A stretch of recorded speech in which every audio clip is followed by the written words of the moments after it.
I'm excited to introduce you to Elizabeth from Bridal Musings. Now, Elizabeth is one of our advisory board members at the UK Academy of Wedding and Event Planning, and you will have seen some of her posts on our blog where we've asked questions and asked her business advice, done interviews with her, and I thought it would be fun this evening, because we're here at the Wedding Blog Awards at the Savoy Hotel, to actually find out a little bit more about Elizabeth and Bridal Musings and how it all came into being.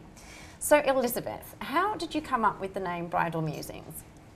I wish I could tell you it was a really exciting story or it was a really meaningful name, but basically I was just on GoDaddy, just looking around, searching anything wedding related, and as you can imagine, all the .coms are just taken, anything wedding related. You can't find anything decent with .com. No, exactly. So it was either try and find like a two-word domain name, and I don't know, I like the word musings, but it's your personal musings, I guess, about the bridal world, isn't it? No, exactly, so it kind of worked, but I'm kind of kicking myself as well now because I feel terrible, because what about the grooms, you know, it's like Bridal Musings.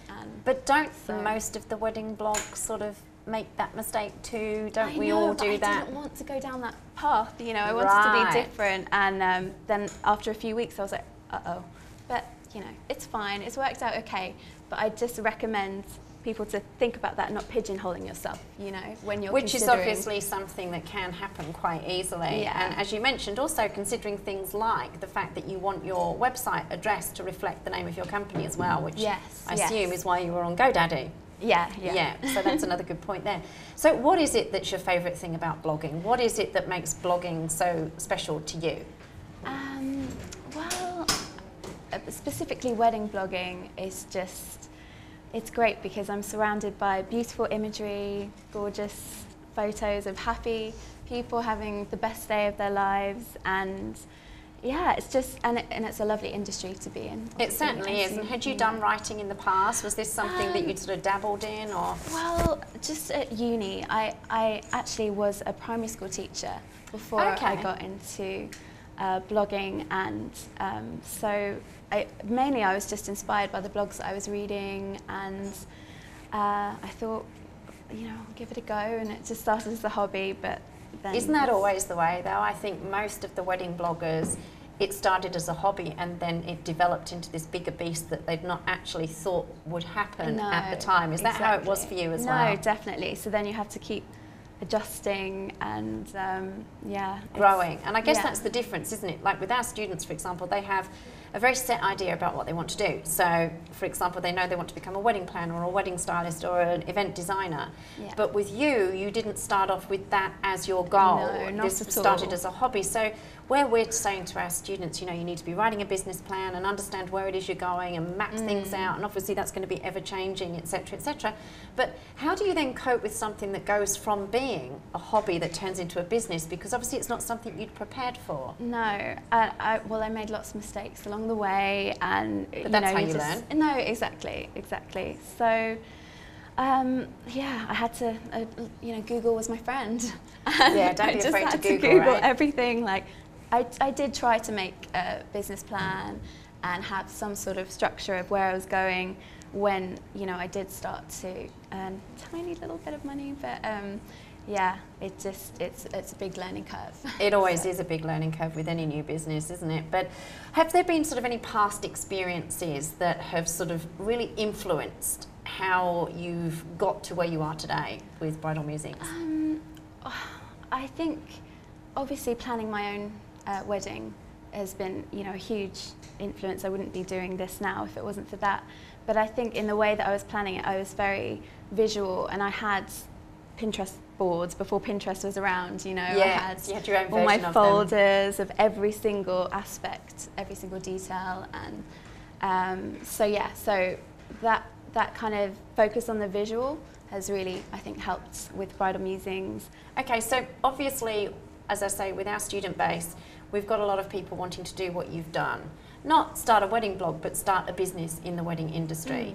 And what advice have you got to somebody who's really just wanting to follow their dream career? Because it's not an easy thing to do. No, I think that you have to not be swept up by it all and not think that it is easy, and that it is all sunshine and rainbows and happiness. Yes, like I was just not, saying, no, it's not. But at the same time, you know, it can be so rewarding. And so I would, you know, for me, I watch a lot of Marie Forleo. I find her really inspiring. She's so you've got your go-to people then. Yeah, and The Slight Edge is a book that really helped me. I think it's by Jeff Olson, but it's just about the little things that you do every day, how they can kind of come, you know, build up to bigger things. Yeah. So even just pinning every day, or you know, writing part of a blog post, or just the little things, not feeling like you have to do everything at once. No, because that overwhelms you. Yes, you can actually break it down into manageable chunks. Yeah. It's not as difficult. So I'm guessing that's one person that inspires you. Are there any other people that you turn to for inspiration? Any other blogs that you read for inspiration for yourself? Yeah. Oh, well, Style Me Pretty. From, of course, you know, when I was planning my own wedding, I was always on there as well. SMP's been going a long time. It has, and it's done amazing, and it's very inspiring to me. And we've actually just become a contributor, so have you? Quite exciting for us, yeah. Well, that's quite interesting, because I've noticed that a lot of the wedding bloggers seem to work together, and I know certainly 3 of you that are on our advisory board with yourself, Wedding Sparrow, Be Loved. I know that you've all worked together. I know Louise has done some styling for you, and you know, how do you actually contact each other and end up working together when essentially, I guess, you could be viewed as competitors? I know that's the thing, but we just, there's so many brides to go around. Yeah. And everybody, which is great to hear you say that too. Yeah, no, definitely. So I guess you're all different as well, don't you? You have your distinct we have our own different style, and you know, Louise and Sarah and the other bloggers, I find them really inspiring as well. And I think by kind of watching each other, but not viewing each other as competition, but just seeing each other growing is really inspiring as well, you know. And you can learn from each other, I guess, definitely, definitely. And yeah, and so we just reached out via Twitter or commenting on each other's blogs, which is always lovely. Yeah, I've noticed that they're very good at doing that in the States.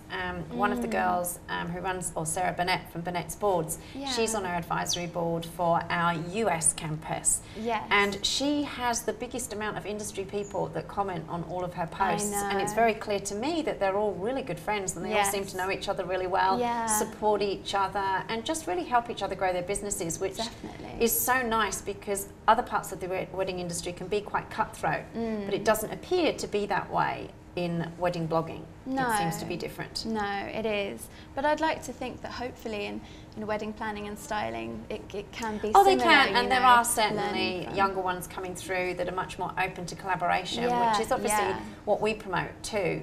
But talking about the wedding styling side of things for a moment, things like colour.